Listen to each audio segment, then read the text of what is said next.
کیوں نہ آیا؟ عزیزو، ہماری عام زندگیوں میں ہمیں دیکھتے ہیں کہ ہم اکثر بہت دواگو لوگ ہوتے ہیں، اور دنیا میں رہتے ہوئے ہم بحیثیت انسان کسی انسان کو بھی نہیں چھوڑتے۔ ہم کسی نہ کسی بات میں لان تان کرتے ہیں، یا ہم اس کا یہی پوائنٹ لے لیتے ہیں کہ وہ بہت زیادہ دوائیں کرتا ہے، یا بہت زیادہ دواؤں میں مگن رہتا ہے اور یہ کام کرتا ہے۔ ہمیں نہیں معلوم اس کا رتبہ، اس کا مقام خدا کے نزدیک کتنا بلند ہے، تو ہمیں ان چیزوں سے بچنا چاہیے۔ آگے دیکھیں کہ کیا ہوتا ہے، اور خداوند کا غضب اس پر بھڑکا اور وہ چلا گیا۔ اب دیکھیں عزیزوں کہ خدا کے خادم پر، خدا کے بندے پر جب انہوں نے لعن طعن کی، بدگوئی کی، تو پیٹھ پیچھے باتیں کی، تو کیا ہوا؟ خدا نے ان کو سنا اور خدا کو اس پر غصہ آیا۔ پہلے تو خداوند نے بزرگ موسیٰ کا مقام بیان کیا، ان کی عزت و احترام میں بیان کیا کہ وہ کس رتبے کے مالک ہیں، اور پھر کیا ہوا؟ غضب ان پر بھڑکا اور وہ چلا گیا، اور ابر خیمہ کے اوپر سے ہٹ گیا، اور مریم کوڑ سے برف کی مانند سفید ہو گئی۔ اور ہارون نے جو مریم کی طرف نظر کی تو دیکھا کہ وہ کوڑی ہو گئی ہے۔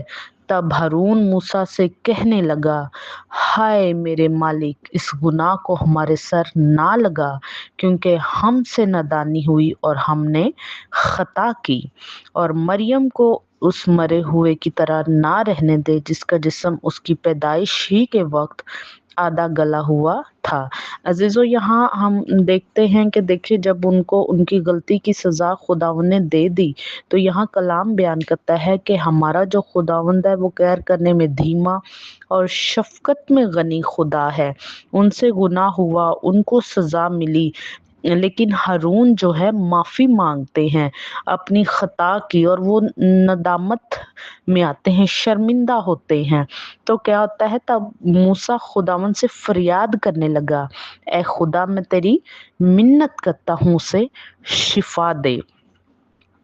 اور خداوند نے موسیٰ سے کہا کہ اگر اس کے باپ نے اس کے منہ پر فقط تھوکا ہی ہوتا تو کیا 7 دن تک وہ شرمندہ نہ رہتی؟ سو وہ 7 دن تک لشکرگاہ کے باہر بند رہے، اس کے بعد وہ پھر اندر آنے پائے۔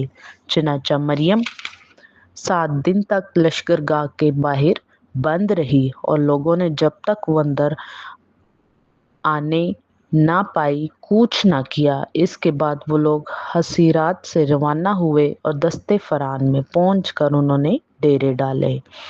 عزیزو، دیکھیں کہ یہ کلام ہمیں کتنی خوبصورتی سے بیان کرتا ہے کہ ہمیں خداوند کے قہر کو بھڑکانا نہیں ہے۔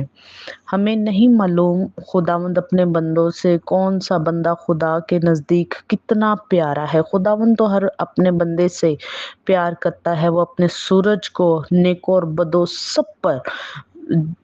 سب کو اس کی روشنی مہیا کرتا ہے، وہ بارش سب پہ برساتا ہے، وہ رزق سب کو دیتا ہے، وہ کبھی کسی جان کو بھوکا سونے نہیں دیتا۔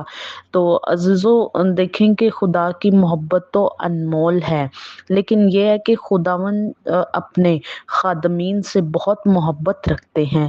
تو آج کا کلام گنتی 12 باب ہمیں بیان کرتی ہے کہ ہمیں مقدسین کے بارے میں کوئی بات نہیں کرنی، ہمیں مقدسین کی حقارت نہیں کرنی، ہمیں خدا کے خادمین کی حقارت نہیں کرنی، ہمیں خدا کے لوگوں کو نہ تو حقارت کرنی ہے، نہ اس کے بارے میں پیٹھ پیچھے ہی کوئی بات کرنی ہے، کیونکہ ہمیں نہیں معلوم کہ وہ اس کا اور خدا کا کیا رشتہ ہے، اور وہ کس قدر اس میں مضبوط ہیں۔